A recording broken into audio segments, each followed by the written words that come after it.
What if I told you that trying to control your mind is exactly what prevents you from controlling it?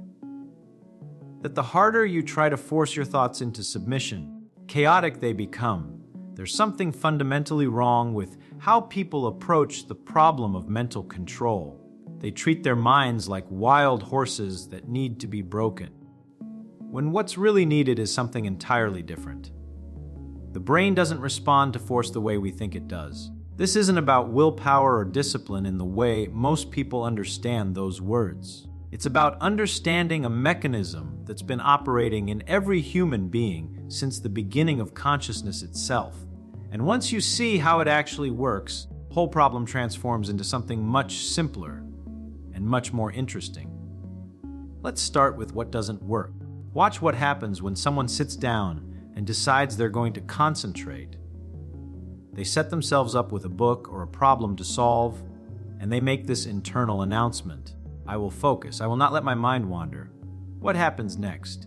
Within minutes, sometimes seconds, the mind is somewhere else entirely. They catch themselves thinking about what they need to do later, or replaying a conversation from yesterday, or wondering why concentration is so difficult. So they pull their attention back more forcefully this time. Focus, they tell themselves, and the cycle continues, getting more frustrating with each repetition. This is the fundamental error.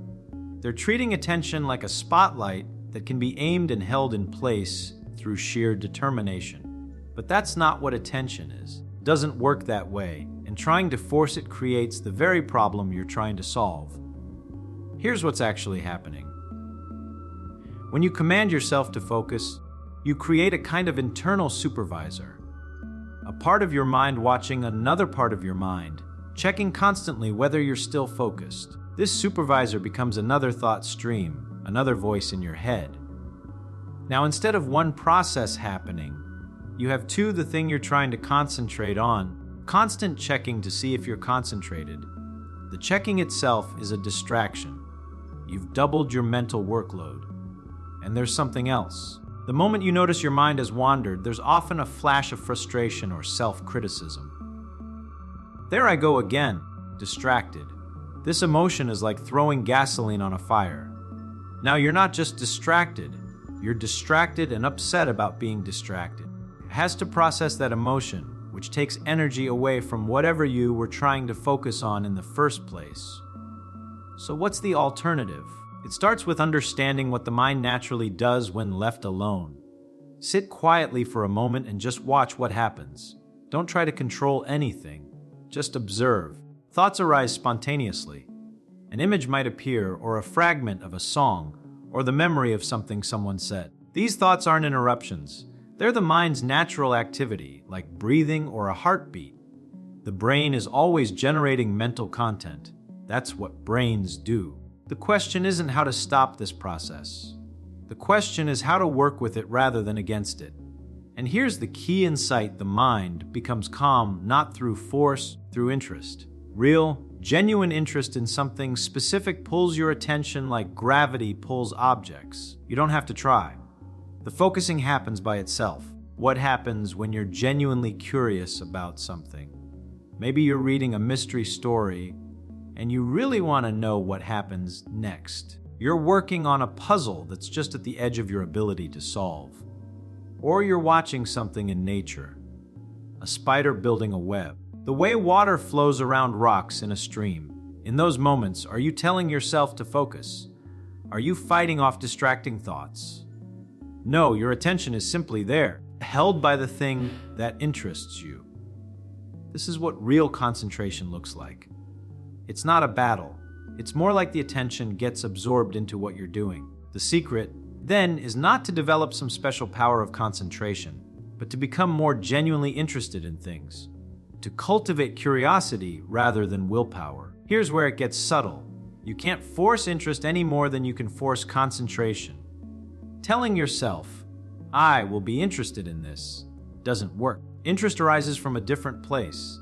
It comes from understanding, from seeing something new in what you're looking at, from asking good questions. So the real skill, the thing that actually gives you control over your mind, is learning to ask questions that make whatever you're doing more interesting.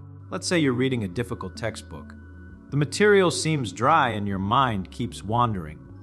The typical response is to try harder, to read more forcefully. That's fighting the wrong battle.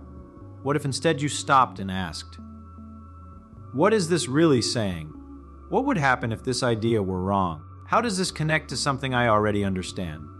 The moment you ask a genuine question, your brain engages differently. It starts looking for answers. Attention happens naturally because you've created a problem that your mind wants to solve. This works because the brain is fundamentally a problem-solving machine. It's been shaped by millions of years of evolution to notice patterns, to figure things out, to make sense of the world. You give it a real question, not a fake one you're asking to trick yourself into paying attention, but a question you actually want answered. The machinery engages automatically. As another principle, the mind needs space to work properly. Imagine you're trying to solve a problem and you stand over yourself, checking every few seconds. Am I solving it yet? Thinking, well, why is this taking so long? That constant self-monitoring creates a kind of mental static. The brain needs room to do its thing. It needs to be able to make mistakes, to go down wrong paths and come back, to make unexpected connections. All of that happens best when you're not constantly interrupting the process to check on it. The way to create this space is peculiar. You observe your mind without judging what you observe. When you notice your attention has drifted, and it will drift, that's completely natural. You simply notice it. No criticism, no frustration. Just, oh, I was thinking about something else. And then you gently return to what you were doing. The gentleness is crucial. Harsh self-criticism creates emotional turbulence that makes concentration harder, not easier. Think of it this way. If you're trying to balance something delicate, say a pencil on your finger, you don't succeed by gripping harder or moving your hand violently. You succeed by making very small, gentle adjustments. You stay relaxed and responsive. The same principle applies to mental balance. The lighter your touch, the better the control. Now, there's a deeper layer to this. The reason most people struggle so much with their minds isn't just that they're using the wrong techniques. It's that they've developed a hostile relationship with their own thinking. They see their wandering thoughts as enemies to be fought, their daydreams as weaknesses to be eliminated. What if that's backwards? What if the mind's tendency to wander is actually valuable, and the key is not to eliminate it, but to understand when it's useful and when it's not? Brain wanders for good reasons. When you're stuck on a problem and your mind drifts to something else, it's often gathering related ideas from different contexts. Connections that wouldn't occur if you just stared straight ahead. Some of the best insights come not from focused concentration, but from the kind of loose, wandering thought that happens when you're walking or just before falling asleep. The trick is not to be focused all the time, to be able to move between focused and diffuse modes of thinking.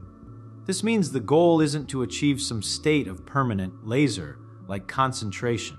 The goal is to develop a relationship with your own mind where you can recognize what mode you're in and shift when needed. Sometimes you need tight focus. When you're working through a detailed calculation, for example, or following the logic of an argument. Times you need your mind to roam more freely. When you're trying to come up with new ideas or see a problem from a different angle. The ability to recognize these states and move between them comes from practice. Not the practice of forcing your mind into submission, the practice of observing how your mind actually behaves. You start to notice patterns. You see that after a certain amount of time concentrating intensely, your mind needs to wander. You discover that trying to focus when you're tired just creates frustration. A short walk or even just looking out the window for a few minutes can restore your ability to concentrate. This kind of self-knowledge is practical in the deepest sense. It's not about following some system that worked for someone else. It's about understanding your own mental machinery well enough to work with it effectively. Understanding only comes through observation, the same kind of careful observation a scientist brings to studying anything. Here's a concrete example of how this works. Suppose you're trying to understand something complex, a mathematical proof, or the way a mechanical device works, or the plot of a complicated story. The typical approach is to read through it once, maybe twice, trying to hold everything in mind at once. When it doesn't stick, people often blame their memory or their intelligence. What happens if you take a different approach? You read a bit, then pause and ask yourself, what did that actually say? Can I explain it in my own words? If you can't, that's information. It tells you exactly where your understanding breaks down. So you go back to that specific part. You don't just read it again. You engage with it. You ask questions. Why does it work this way? What would happen if this part were different? How does this connect to what came before? This is slower than just reading straight through. Here's what's interesting: your mind doesn't wander as much when you're working this way. Why? Because you're giving your brain something active to do. The mind wanders when it's bored, when it's being asked to passively receive information without processing it. When you're actively questioning and testing your understanding, engagement happens naturally. You're not trying to concentrate. You're doing something that requires concentration. And there's another benefit. When you work this way, you actually understand what you're learning. The information isn't just passing through your mind, it's being integrated into your existing knowledge. This means you remember it better, and you can use it in new situations. The slower, more engaged approach turns out to be much faster in the long run, because you're not constantly having to relearn things you've forgotten. The same principle applies to any skill you're trying to develop. You're learning to solve physics problems or play an instrument or speak a new language. Isn't, how do I make myself practice more? The question is, how do I make practice interesting enough that my attention stays engaged? And the answer is always the same. Break it down into challenges that are right at the edge of what you can currently do, clear enough that you can tell whether you're succeeding, interesting enough that you want to know the answer. When practice has these qualities, concentration takes care of itself. You don't need to force it because your attention is naturally pulled into what you're doing. This is why people can spend hours completely absorbed in a hobby or a game that matches their skill level, while they can barely sit still for 10 minutes with something that's either too easy or too hard or just presented in a boring way.